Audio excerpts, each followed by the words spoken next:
আচৰিত পাইছো দেই আমাৰ এইজনী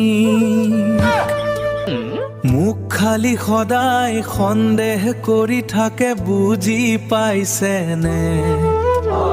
তাকো একেবাৰে বিয়নীজনীৰ লগত সেই কাৰণে আমাৰ ঘৰত সদায় দবৰা দবৰি কাজিয়া হৈ থাকে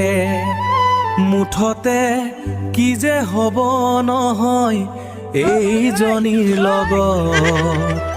মুঠতে শান্তি নাই আৰু ঐ ইয়াতকৈ বেদনা লাগেনে ঐ মালতী জীৱনত শান্তি নহবই কিজানি ঐ জীৱনত শান্তি নহবই কিজানি মোৰ